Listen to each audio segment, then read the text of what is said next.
วันใหญ่ก็ว่าจอดแกได้พามาเบิ่งธรรมวันครูบาอาจารย์เพิ่นตามรอยพ่อแม่ครูบาอาจารย์เพิ่นพามาปฏิบัติโอ้ยินบ่ธรรมดาเลย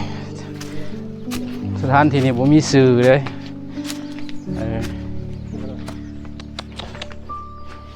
นำใส่อยู่โซนลุมโดยโอ้อัศจรรย์เนาะมาไปเบิ่งข้างในมีทางเดินจงกรม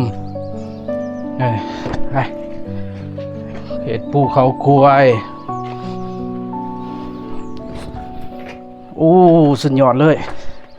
มันเก็บโตอยู่นี่คือสิขับนี่โอ้อัศจรรย์ปานตกแต่งไว้เลยด้วยโอ้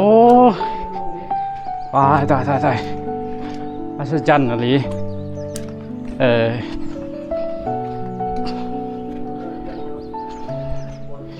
อยากบอก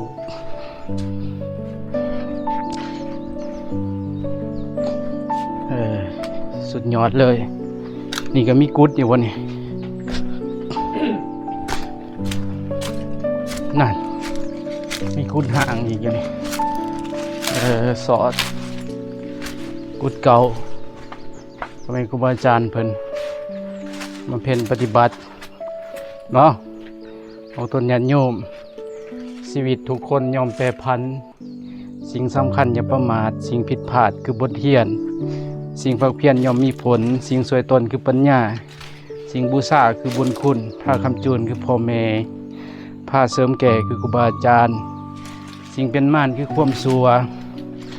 ผ้าเมามั่วคือความอยากผ้าลำบากคือความเกียจขาดใจเบิกบานคือบ่มีหนีใจบุญปีคือใบยมุกผ้าให้สุขคือธรรมะ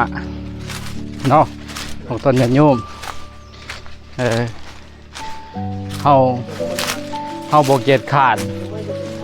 โดยเฮาบ่เกียจขาดในการสอกหาสถานที่วิเวกสถานที่ฝึกจิตฝึกใจผู้นั้นแหละสิออกจากวัฏสงสารผู้นั้นแหละสิออกจากทุกข์ผู้นั้นแหละสิออกจากการเวียนว่ายตายเกิดเนาะต้นญาติโยมมาไปเห็นสถานที่นี้ไปเห็นคลิปนี้ก็อนุโมทนาบุญนำกันสาธุ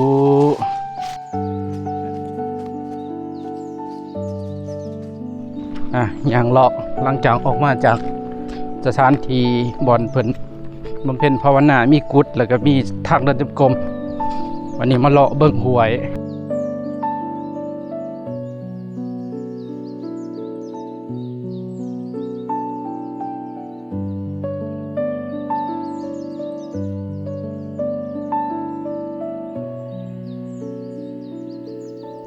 กลางภูเขาควายเนาะคือแขวกำลังสำรวจบ่อนทรงน้ำ